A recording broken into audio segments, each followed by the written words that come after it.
Alright, one of the reasons we do Kratky is to split up plants. So, when I started my Golden Harvest tomatoes, I wasn't really thinking straight. I started 4 pods. Each of those pods, I started 3 pods. Each of those pods had 3 or so seedlings in them, okay? I saved 7 plants. There's 3 in here, there's 3 in there, and there's already 1 in Kratky right here. I am going to move this one here in the middle and this one here in the middle to their own Kratky jars that I'm prepping right over here.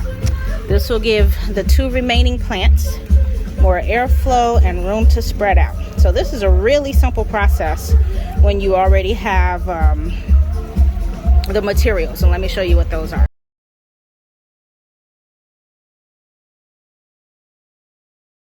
Previously mentioned about doing Kratky, you can use 3-inch net cups, 2-inch net cups if using a regular mouth jar, or you can use a Kratky lid. That's what this is in right here, and that's what I'm going to use now. So here's a couple that I 3D printed myself. Nice and simple. They're not perfect, so I usually just keep those and use them myself. Here's one that I 3D printed from a template on the internet that was made by Urban Hydroculture. But the ones in this package are their beautiful laser cut ones that you can get on Amazon. Let me open it up.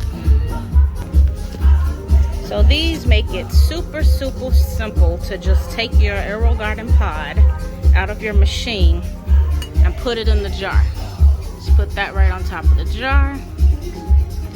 Put your ring on to hold it in place. And then I'm going to slide the plant in there. But before I do that, I need to fill this with nutrients. I have mixed up a gallon of 11 mLs of AeroGarden nutrients, 5 mLs of CalMag, and 2 mLs of HydroGuard. I shook it up, and that's going to be split between these 2 jars. The plants are well established, so I'm going to go up to 1,000, which will leave plenty of space for the air roots under the pod.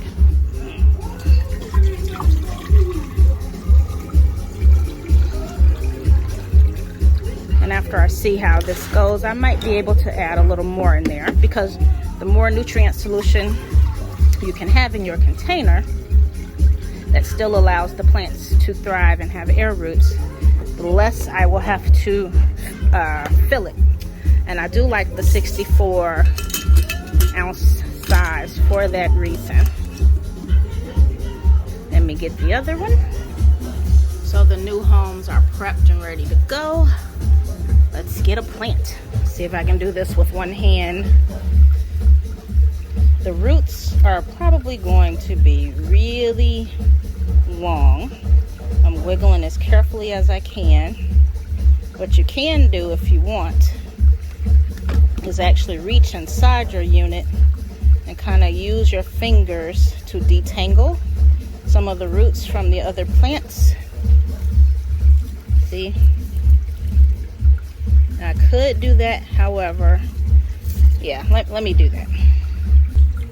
This is what it looks like inside when you have 3 tomato plants with very established roots.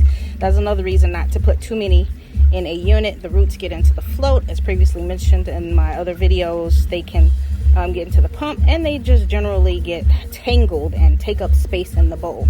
So I'm going to reach in here and kind of wiggle some apart. All right, wiggled apart as best I could. Actually had to snip a little, but look at that. All of those roots made it, and they are beautiful.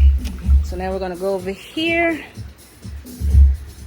I'm not going to be able to do this with one hand. I'm going to carefully thread these roots down through there. Actually, I'm going to trim some off first.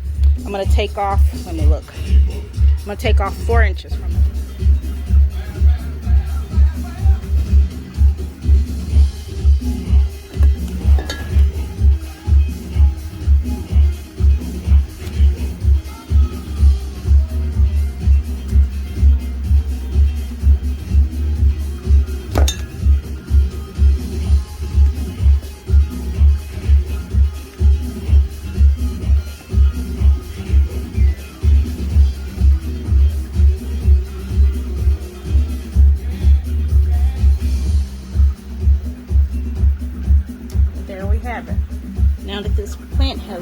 space to spread out, it should really start thriving. Same thing with the other two in the unit that I'm going to go look at and pull off any like dead branches right now, since it'll be easier to get to them. A little more forceful with this one. I just kind of yanked it out of there. Still have lots of great roots left, which is what we want.